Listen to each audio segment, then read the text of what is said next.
Welcome back, one and all, to the podcast. That's right, the Morphing Tower podcast, where every single episode we're in a different spot, talking to different people, having various conversations about things that range anywhere from trivial to more trivial. I would like to start off this episode by reading a memo that I received. Let's see, this is from Simon Slate, spokesperson for the board of directors. That's new, so this isn't even the boss, but let's read what this says. To whom it may concern, as you might be aware, Angela, our former activities director, and 55 of your fellow employees were escorted off the premises after failing to return to their bodies after the allotted lunch break astral projection. This, of course, is regrettable, however not unforeseen. There have been rumors circulating the building that the board took advantage of the situation to introduce a mass layoff. As a member of the board, I flatly deny this on behalf of my fellow board members. We have no intention of allowing any more astral projection on the premises, and we will have new signage placed beside the no smoking and no skateboarding warnings. Have a productive workday. Signed, Simon Slate, board spokesperson. Wow. I knew that Angela was doing the whole astral projection thing again, but dang, it really seems like if it backfired the first time, this second time was real bad. Well, I am joined this episode by my brother Luke. Say hello, Luke. Hello. And it was really weird. I was going up a flight of stairs, and then immediately to my right, an elevator door opened up, and that's when I walked in, and that's where we started the podcast. What the heck are you doing here in this elevator? I'm supposed to be dashing. There's someone up on like the one of the upper floors, and they've got some Starbucks. That's it. Oh, you're just delivering coffee? Yeah. I've got a cool I've got a whole setup. I've got like LED lights on my car. Because I do Uber as well, so I've got that. Dang. Yeah. This is the rush time, so I'm getting paid. So I noticed on the button panel over there that there's several floors already lit up. Did you push any of those buttons? Oh yeah, I'm dashing for all those guys. Yeah. Wow. I've got a duffel here. A duffel of coffee? Well, no, not just coffee. The guys, see these guys on this floor. Mm-hmm. I don't know if they're in a meeting or something, but they've got smoothies. These people up there, they got like some pizza. I don't know why it's 11 in the morning, but I'm not here to judge them. I'm just here to dash. Well, yeah, that's fair. And you can't really blame them because there is some quantum entanglement type stuff going on in this building when it comes to the. Well, you see, time doesn't work as it should in the building. We don't know why, but you'll probably arrive just about when they will be hungry for pizza. That's usually how it goes. So surely that means positive review for me, right? Surely if I show up on time, this is a good thing. Yeah, I mean, I'm running pretty late. They put this order in two and a half hours ago.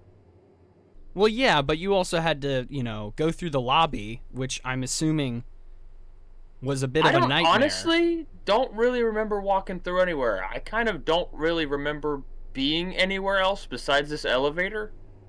Ever. Almost as if my consciousness has started here. Wow. That sucks. Yeah, honestly, I don't even really remember getting these orders or picking up the stuff. I'm kind of just here, and I've got it, and I have a knowledge of my mission, but no real exposition on how I got here. So, well, in order to just dogpile onto the confusion, I found a news article I'd love to read to you from the terminal. It was written by Jake Offenarts. This is the headline: a homemade aquarium appeared in a Brooklyn tree bed. Then came the goldfish heist. What? That's the entire title. A homemade aquarium appeared in a Brooklyn tree bed, period. Then came the goldfish heist. Are the goldfish heisting, or are the goldfish being heisted? I don't know. I haven't read the article yet. It's a very good question. The vagueness is troubling. Our scene opens in New York, of course.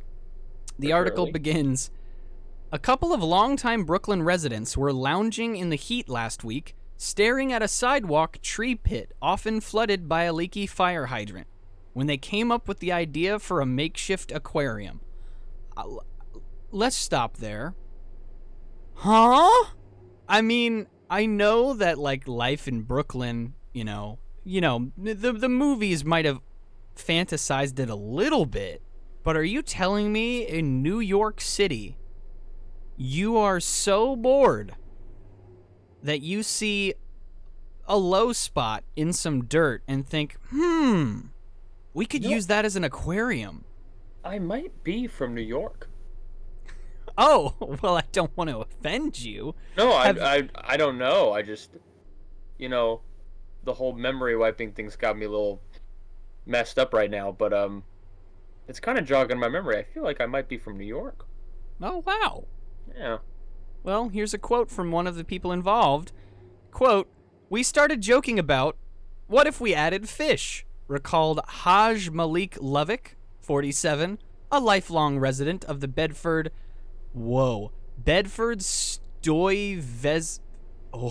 even is this word? Bedford Stuyvesant neighborhood? Did you say 47 as a part of his name?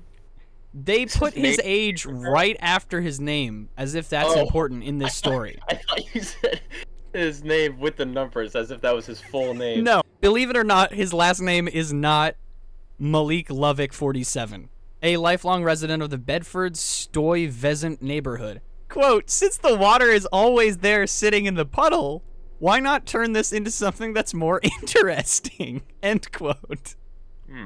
First of all, I feel like a leaky fire hydrant is really bad and that needs to be fixed. I mean, that's easy. That's first of all, just because that's not something that should be leaking water, I don't think. I guess I appreciate the instinct to make a puddle more interesting, I guess. Yeah? After fortifying the edges of the tree bed with rocks and brick. Fortifying. Wow. That's what I would do. $10 word. After fortifying the edges of the tree bed with rocks and brick, they bought 100 common goldfish from a pet store for $16 and dumped them in. 100 for $16? That is a deal. Who's their fish guy? That's a good question. Hold on. I need to look something up.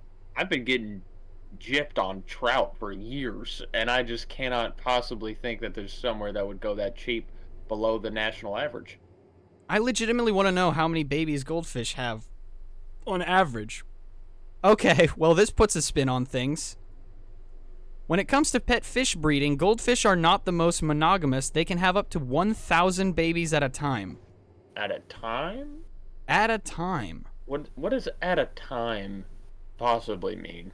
I think that they just sort of pop out 1,000 little mini eggs. The survival rate might not be very high, though, because there's a lot of things in here about, like, hey, make sure that you don't have, like, a heavy-duty filter, because it will filter the eggs out. Some fish may have as few as 50, while others could produce up to 1,000. Also, we talked about that little baby fish are called fries. Is that appropriate? That's what the sentence says. For example, some fish may have as few as 50 newcomers, while others could produce up to 1,000 fry. FRY. It just seems in bad taste, pun intended, to call a bunch of little baby fish a fry. Goldfish would taste very good. All right, let's see. The appearance of peanut-sized fish swimming around the shallow basin quickly became a neighborhood curiosity, drawing visitors who dubbed it, quote, the Hancock Street Bed-Stuy Aquarium. That's creative. Also, just want to give major ups to this reporter for pulling shallow basin. They had to meet their word count. No kidding. But as videos and news stories about the fish... pit have circulated online, I think I prefer fish pit instead of shallow basin. Man, you went from shallow basin to fish pit. Fish pit. Within like a sentence. As videos and news stories about the fish pit have circulated online, the project has drawn concern from city officials and backlash from animal rights advocates in the early hours of Wednesday morning, 2 neighborhood residents, Emily Campbell and Max David, carried out a rescue mission. Using nets and plastic bags, they pulled about 30 fish from the 2-inch deep waters. Well, that's not very deep. They say they were rescuing the fish from inhumane conditions, but the operation has sparked a roiling debate about gentrification. What? Wait. They say they were rescuing the fish from inhumane conditions, but the operation has sparked a roiling debate about gentrification in the historically black neighborhood, which has seen an influx of young white residents in recent years. Oh, I see. Quote, I'm very aware of the optics of a white yuppie coming here and telling this man who's lived in the neighborhood his whole life that he doesn't know what he's doing, end quote, said Campbell, a self-described fish enthusiast who previously worked in aquaponics. Quote, I do sympathize with that. I just don't want to watch 40 fish suffocate in a puddle from their own waste. How does one become a self-imposed fish enthusiast? I don't know. Did you fill out an application? Think about how often a fish enthusiast gets a chance to rescue goldfish. If I was a fish enthusiast and I had the opportunity to do some fish philanthropy, I'd be pretty chuffed. Campbell, 29, said she was working to rehome the rescued fish, keeping many of them in tanks inside her apartment. Several people had contacted her with concerns about the remaining fish inside the pit. Quote, I'm still concerned for the fish's well-being, but I'm more concerned about the divisiveness in the community, she said Friday. Naturally. Seems like this fish thing's a real hot topic. Those involved in the sidewalk experiment say they have enriched the neighborhood and provided a better life for the goldfish, a small breed that is usually sold as food for larger marine species. They feed the fish 3 times per day and take shifts watching over them, ensuring the fire hydrant remains at a slow trickle. What? I mean, somebody's got to be there to make sure the fire hydrant's still trickling. I'm sorry. I'm not a fish. Probably never will be.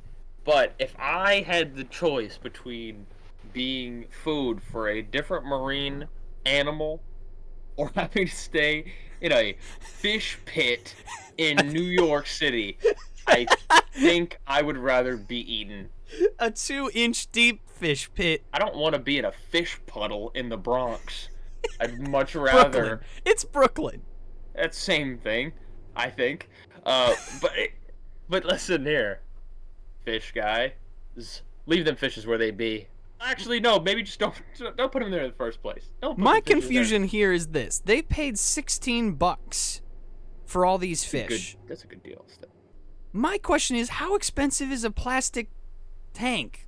Like even a bad tank. Like you could put them in a tank and then just have them out sitting on your lap outside if you want to enrich the neighborhood. Oh no, but that wouldn't be a fish pit. Well, yeah, I guess, but you still would have the fish, and they wouldn't just be exposed to nature? Like, what happens when it rains? Oh, no.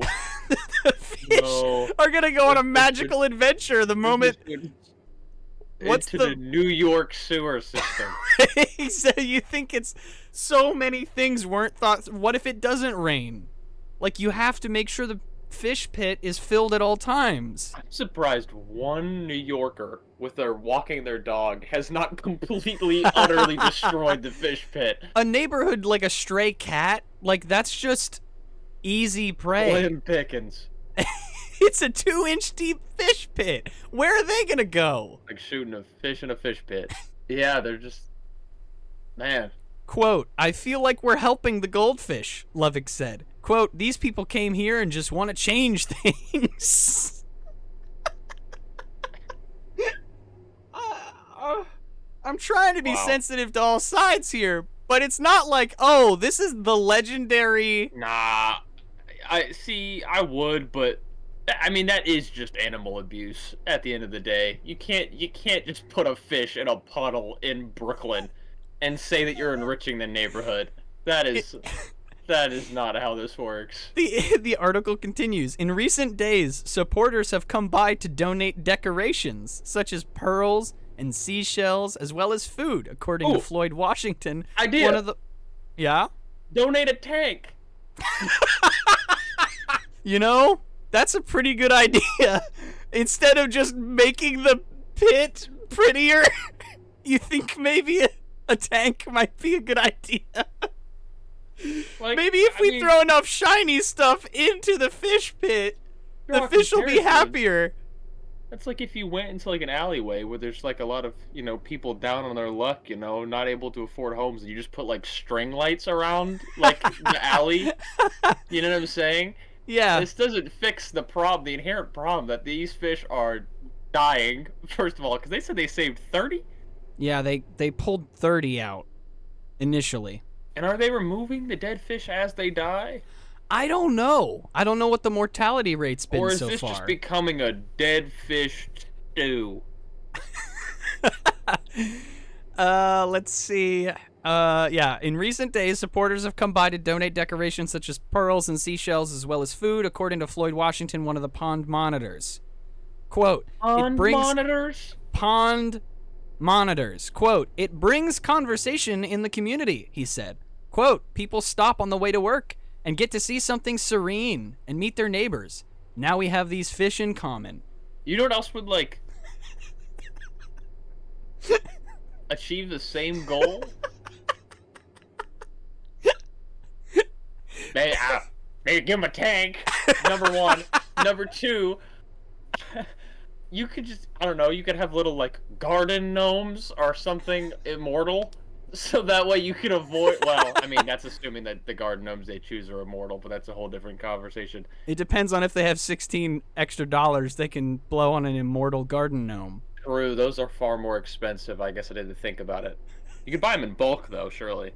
Probably. I don't know if you can get them for $16, though, but you know what you can probably get for $16? A tank!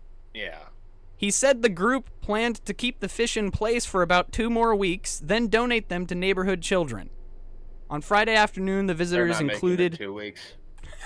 they are not making it 2 weeks. I feel like the joke, and that's in an ideal condition. That's in a fishbowl being fed, and you're not in a muddy puddle. Well, that and also that is also just assuming if these people I know so little about fish, and I know enough that even the maybe 3 that live 2 weeks that you're going to give to these children are going to die after the kids have it for a day because these fish have been in the worst conditions imaginable, just out burying just straight up nature, but not normal nature, not where they're freshwater fish if I'm not mistaken. No, and this they are is just in a salty Bronx puddle. This is like buying parrots who've had their wings clipped and then releasing them onto the New York Metro and being like, see, they're free. It's that's not how this works. People get to have conversations as they get on the subway and go to work. It builds community. It builds community when the parrots are being crushed in the doors of the Metro. What pleasant conversations are happening? Surely as the adults with, fully developed frontal lobes are going by the pond, they see just the cacophony of goldfish corpses. And surely that is not a pleasant, serene sight. I'm sure the pond monitors get rid of the dead ones. Yeah. Duh. You have to. Why didn't I think of that? You have to do that. I mean, come on. On Friday afternoon, the visitors included local grocery workers, an actor, a wide-eyed toddler whose nanny had learned about the tank on the news. Which, okay, now we're calling a fish pit a tank. They're calling the fish pit a tank, which is not. Is it a shallow basin? Is it a fish pit? Is it a tank? It's not. It is categorically not a tank. It is a puddle. Yeah, earlier, the little blurb where they're as they stopped by the pond. That's an insult to ponds.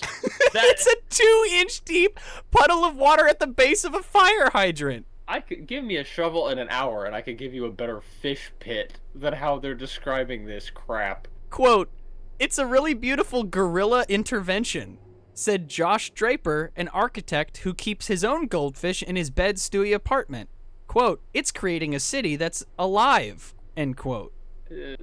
That's just about the only thing that's alive, because... Another passerby suggested that the fish would soon become, quote, rat food. Yes. I didn't even think about New York rats. We're not even dealing with normal goldfish predators. We're dealing with New York goldfish predators. These fish don't stand a chance, man. They're being spawn camped. This is so messed up. Quote, "Nah," replied Washington. Quote, "That's Eric Adams right there," he said, pointing to one of the few blackfish, apparently named after the city's current mayor. Quote, "No one messes with him," end quote. What is that supposed to mean? Is he saying that the rats won't attack Eric Adams the fish? Why? Why wouldn't he? If What? I had a crisp 20 on me right now, I'd bet you all of it that Eric Adams is no longer with us as of this current moment. I'm so confused. That's Eric Adams right there, he said, pointing to one of the few blackfish, apparently named after the city's current mayor. Quote, "No one messes with him." Has someone messed with the other fish? Yeah, I mean, yes, surely Eric Adams is one of like 5 that have made this like 1 week vetting process. Okay, hold on. This next paragraph is so good. I'll read this again and tell me what you think this is implying. "Nah," replied Washington. "That's Eric Adams right there," he said, pointing to one of the few blackfish, apparently named after the city's current mayor. Quote, "No one messes with him." Adams did not respond to a request for comment. But Wait, the fish? I think they mean the mayor, but because of how they worded it, it sounds Dude, like... If they got a private interview with the fish and he's chill, I take back it all. It sounds like they shoved a microphone into the pit. Guys, you won't believe it. Eric Adams refused to comment. Dang it. He's such a tough guy. No one messes with him. But a spokesperson for the city's Department of Environmental Protection said there were real safety concerns about leaking hydrants. Oh. They had sent crews to fix the hydrant multiple times, but it had been turned back on by residents. Wonderful. So, it's not... Wait, So the whole reason why this started was because they saw that there was a puddle being created by a leaky hydrant. Question. And so in order to do something about the leaky hydrant, they're like, well, let's use the leaky puddle. Let's use the puddle for something. Let's make a fish pit. They make a fish pit. The city says, okay, we get it. You have a fish pit because there's a leaky hydrant. We'll just shut that off for you. And now everyone's like, no, this is our fish pit. So I'm assuming that if the fish pit was created by the leaky hydrant, then surely the leaky hydrant is in the middle? That's what I would assume, right? Yeah. What's the alternate reality where there's a fire? And the firefighters have to go up to use this hydrant. And it is just in the middle of a moat. A fish pit, if you will. And they have to just stomp through and connect it to the hose. As long as the fire doesn't get too close, otherwise there's gonna be a fish fry. Yeah, the 1,000 fish fries will be fish fry. Quote, "We love goldfish also, but we know there's a better home for them than on a sidewalk," end quote, said an agency spokesperson, Beth DeFalco. Beth's got a point. As of Friday afternoon, dozens of fish were still swimming in the pit. By the grace of God, first of all. Well, one of the survivors, I'm assuming, was Eric Adams, and nobody messes with Eric Adams. I would unironically like to own Eric Adams. I'd like to give him a better home than he's had up to this point. Okay, you want to see something real fun? I think they made a sign in protection of the fish pit. I'll pull it up on the terminal. You'll take notice. Very clearly done in probably some sort of Microsoft program. Would you like to read what's on the sign? Sure. Please do not touch or take our fish. It is for observation only. You're being watched. So now we have like an oppressive fish government. Okay. Correct me if I'm wrong, but normally signs akin to this, right? No trespassing, things of that nature. Don't start off with please. I don't think it's customary to plead with would-be criminals. Like, I'm sorry, but the threat of your being watched holds no weight if you're starting it off by saying, please. Well, the other problem with this whole thing is the fact that if you look at the pictures, and I don't know this to be a fact, but the pictures on the news report, the fish monitors, as they go by, I'm sure, their chairs are about maybe 7 feet away from the fish pit. So I'm just assuming if they're close enough to read that sign, they would know that they're being watched, not by a security camera. Oh no. By 2 capable and feisty fish monitors. There's the picture. I'll pull it up for you there. I'm pretty sure that gentleman sitting in the chair is one of the fish monitors. I can't lie. The fish pit looks just far worse than I could have imagined. I cannot even possibly fathom trying to fit 100 goldfish in there. Oh, I think this is probably, fellas. I'm assuming this is after many of the fish were taken out, which is probably why they put the sign up. Was after those 2 fish enthusiasts removed 30 fish from the fish pit. That's probably when they were like, okay, we got to get a sign, because that'll stop people from taking the fish out of the fish pit. I mean, there's many things to critique about the planning here. Like not getting a freaking tank? Well, no, not even that, because it's like, I understand that wasn't the point. But my critique comes from the fact of, like, where do you possibly ever see a reality in which the fish do not die? Because listen here, number 1, it dries up, dead fish. Number 2, it overflows, and your goldfish have now been just sent to the mercies of New York.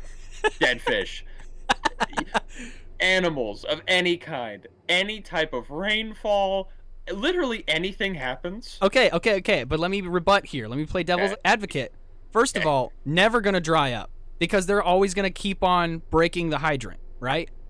Okay. Next, never gonna overflow, because the fish monitors will have to... They're not bailing the fish pit. The fish monitors will bail water out if it gets high enough to go over the lip. The quote-unquote fish monitor in question has on gym shorts as in a lawn chair. He is not doing anything to stop the forces of nature overflowing the fish. You don't know that. These are fish monitors. They know their job. There's a picture of him caressing the fish pit water. I think this gentleman would definitely do whatever he could to keep the fish alive in that pit. The problem is, it's just not the place for it. I hope that the rest of the fish made it into happy homes. They didn't. Like heaven. I mean... A happy permanent home. A happy permanent fish farm in the sky.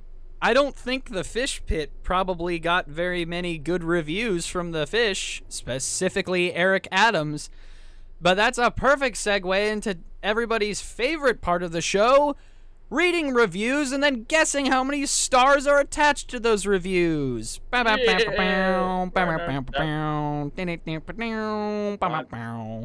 So, in this completely unoriginal idea, we're going to be looking at reviews from random spots. We're going to keep it vague. But basically, I'm going to go first. I'm going to read you a review, and then it will be your job, Luke, to tell me how many stars you think are attached to that specific review. We'll see how you do. All right? So I will begin. This is for a Giant Eagle, now renamed Market District. This is the review. The main front entrance is shut tight for the last hour that the store is open. Customers have to use a smaller entrance to the right that traditionally has been for employees only. The sign at front entrance does not make this terribly clear. Infrequent customers are seen wandering around on the front sidewalk trying to figure out how in the heck to get in. It's fairly obvious that cashiers do not want to deal with customers for the last hour because they are often hiding in the back. Because they are often hiding in the bathroom and you have to shout loudly to get their attention. Rarely is there anyone staffing produce, and they are rude when they are, all capital, there. Oh. Often hiding in the bathroom. How do you know this? So we just got a bunch of NPCs walking around the front entrance of Market District that can't find the door. An hour before the store closes, they lock, like, the front door, probably, like, the automatic doors, I guess? Uh-huh. Which, that is weird, I guess, but why are you going there an hour before close? They need a market. Well, surely. hold on here. Let's be fair here. They close at 11 p.m. Yeah. So, this local guide is going there at 10 o'clock at night? Yeah, of course. No. Incorrect. Wouldn't you? No! That's stupid. I don't see a possible reason to I don't blame these employees. Even if they are giving off a vibe or an aura of get the heck out, it's 10 o'clock at night. What are you doing at Market District? So how many stars do you think go to this review? I mean, I'm just gonna stick to a classic and say 1. Ah, so close. It was 2. Darn it. All right, give me one. Give me one. Okay. All right, so we've got this one. It's from a local pizza joint, and emphasis on the fact that it is a pizza place. This review starts off right out the gate. Got this weird Philly cheesesteak, and it was so inconsistent. Sauce was sparse, stuff uncooked. Whatever that means. Then the next sentence starts out with crust, comma. Everything was flimsy, which I don't know. Hey, I'm not trying to nitpick grammar here, but a sentence doesn't just start out with crust, comma. Everything was flimsy. I had to put the entire pizza, so now it's a pizza, back in the oven. I'm like, really? You're supposed to make sure the pizza is done at the restaurant. Really unsatisfactory. Worst pizza I've had in about 5 years. Well, I think I'd also be having the worst pizza I've had in 5 years if it was a Philly cheesesteak. Never going back to this location. Ever. Full stop. Wow. That's a good one. Yeah. So wait, they ordered a Philly cheesesteak at a pizza joint? I guess. But then he said it was a pizza. We've been here before, and I do not remember Philly cheesesteaks ever being served here. So, wait, he said he had to take it back home and cook it again like a pizza. Yeah. I had to put the entire pizza back in the oven. But he said it was Philly cheesesteak. Is it a Philly cheesesteak pizza? It just says, got this weird Philly cheesesteak. That's all. Oh, maybe that's separate. Maybe that's a separate. Maybe you got multiple things. And it was so inconsistent. Sauce was sparse. That's for the Philly cheesesteak still. So I don't know what sauce he's talking about. Sauce was sparse. Stuff uncooked. Crust, comma, everything was flimsy. Period. Oh, man. Uncooked food, that's a 1 star. That's gotta be a 1 star. It is a 1 star. It yeah. is in fact a 1 star. Stuff was uncooked is hilarious. What do you mean stuff? Stuff was uncooked. You don't even know what food you got? Just the stuff in there was just uncooked. All right, I got one for you. So this is for a large mega store that sells appliances. I have had issues with store since the beginning. They not only delivered the wrong fridge more than once, but once my stove was delivered a few weeks later, they did not bring the proper legs. The delivery driver argued with me that there were no legs for the stove. After reaching out to the sales associate, of course I was right. Of course. That automatically makes me think that this person is wrong about 95% of things that happen around them. We're gonna get there. Of course I was right. The proper legs for my range were missing. Weeks later, I finally received the legs in the mail. ... However, now I have no idea how to install them. Yeah. Okay. The third and last thing I will ever order from them. Wait, this is after? Wait. Okay, all right. The Say third and the last thing I third will and last thing. The third and last thing I will ever order from them, my dishwasher was delivered. The stainless front was completely scratched. This was last week. I have yet to hear back from the sales associate or the customer service. Surprise, surprise. I still have to pay for all this stuff, even though nothing is complete. Mind you, this is almost 10 grand in appliances. Take your money, go to other place, or other place. Literally anybody is better than store. This is the first I've ever left for a company. I have never been so dissatisfied and disgusted. What is that sentence? This is the first I've ever left for a company. I have never been so dissatisfied and disgusted. I will be contacting the Better Business Bureau. If this is anything higher than a 1, that's insane. Like, can you imagine if they wrote all that and it was like a 3? Right. My favorite thing is he gets the thing and he's still mad because he doesn't know how to install it. There's two dumb things. One, how do you not, like, as somebody delivering the appliance, how do you not know that the appliance has legs? Like, that's dumb. That is dumb. But then to defiantly die on that hill, and then you finally get what you want, and then you're just, like, staring at the legs on the floor like, I don't know how to install them. I just wanted them. Yeah, I don't know.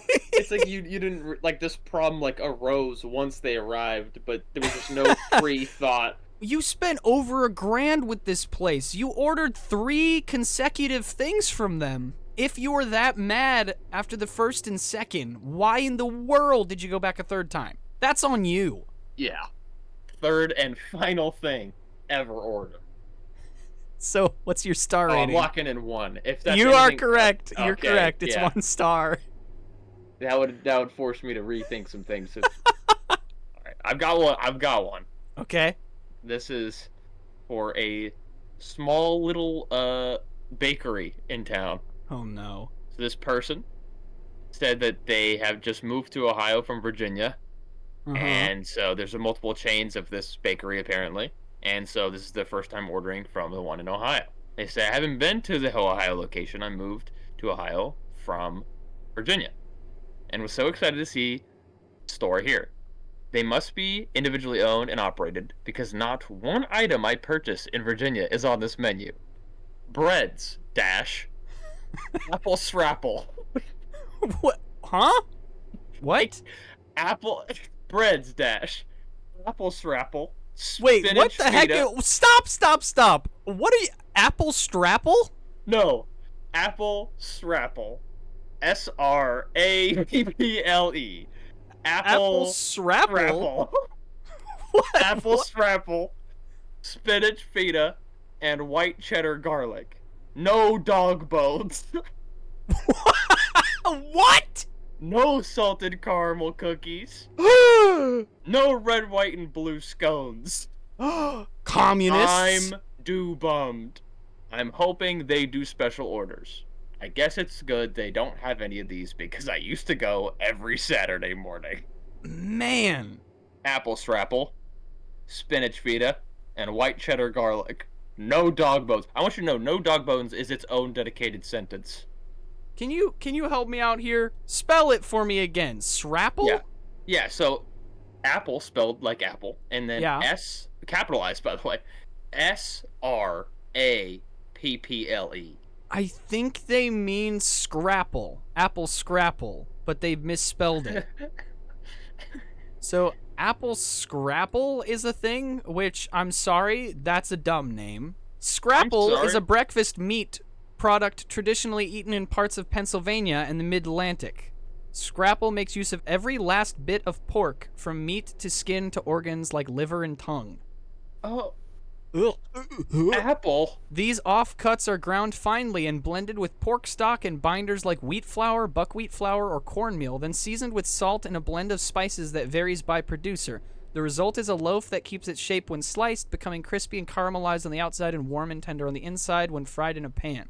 Is People shouldn't be allowed to make food. is that what they meant? Apple Scrapple. What the?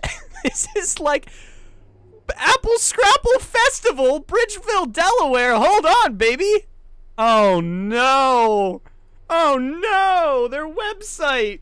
Oh no, my eyes. Describe it.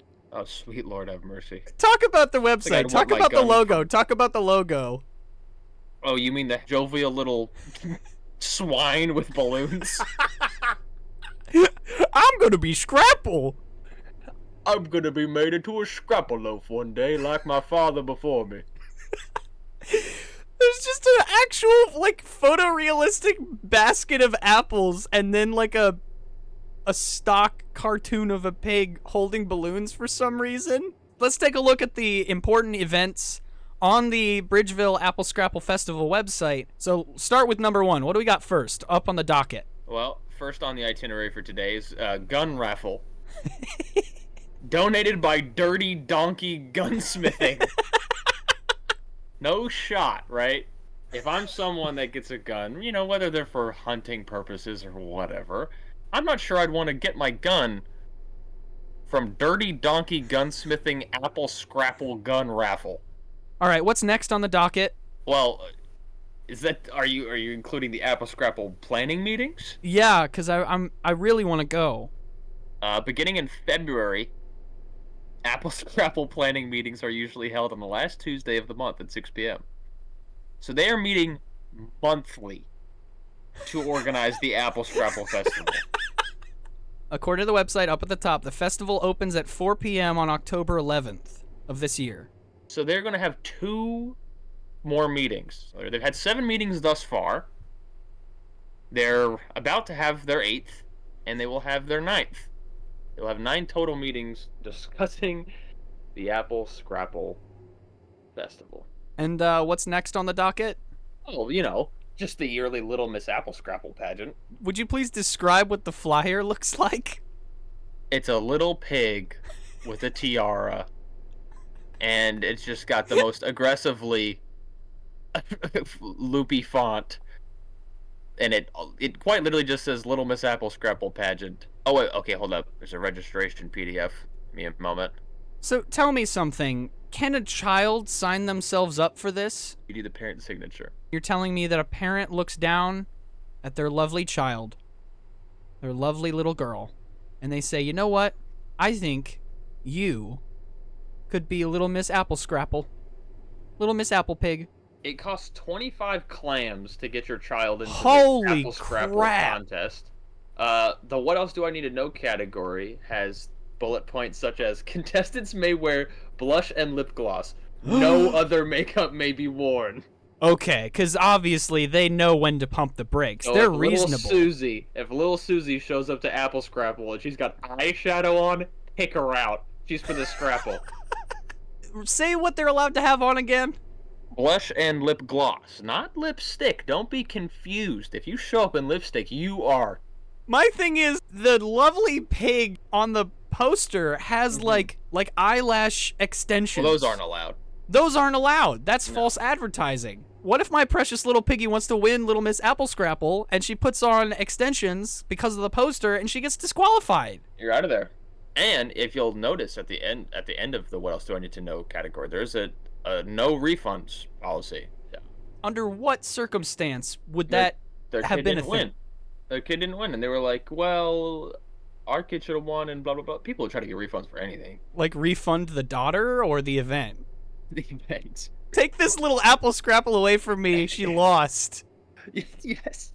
Well, and here's the thing. Another reason that sounds feasible, not that what you just said, but the refund thing, is the second bullet point is the decision of the judges is final. Full stop. Like after the event, you show up with the gun that you just won from your gun raffle, and you're just like, huh? Eh? You could. You could clean sweep if you win the gun raffle. You could threaten the judges to let your little daughter win the Little Miss Apple Scrapple pageant. So back to the review. He didn't like the apple Scrapple is what he wrote. Yes, the Apple Scrapple. Yeah. Along with the spinach feta bread, which this is just a personal point. That sounds absolutely vom-inducing, but that's just my opinion. So I'm not This gonna whole press him menu is too hard kind for of that. cursed. What's the last thing on his list? Well, as far as the breads go, there's apple scrapple, Uh-huh. spinach feta, and Ugh. white cheddar garlic. That sounds good. No dog bones, which if I I was a mean, dog owner, I'm sure I'd be gutted. Love the idea. It's probably good that they don't have these things though, because I used to go every Saturday morning. Someone needs to hold this person back from the apple scrapple at 9 a.m. Just yeah, that means fiending. he's ordering all that stuff in the morning. This is a recent review as well. Woof. That's nasty. Given the fact that there's no dog bones, oh, he goes there every Saturday. I'm going to say it's something infuriating, like he still gave it 3 stars. It was a twofer. Ah, 2 stars 2. on that one. Dang. Yeah. I think now is a good time to end the episode. So, Luke, thanks for being here. Big preach. I guess this is your stop then, huh? Oh, it is actually. No time has passed either. No, it doesn't look like. It looks like the clock is just sort of frozen. It is. Just watch yourself though, because there's just a lot of business people out in suits standing outside the elevator with their mouths open and not moving. Well, that's unfortunate. I think maybe all your clientele just sort of followed the elevator.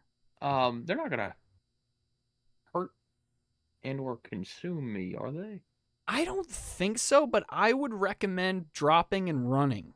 Here, I'll hold the door if you want to just drop it, and then Yeah, for sure. and keep eye contact too. How important is that part? I just have a gut instinct, very important. All right. Well, that's going to do it for this episode, everyone. Thank you all so much for listening, and we'll catch you guys in the next episode. Bye-bye.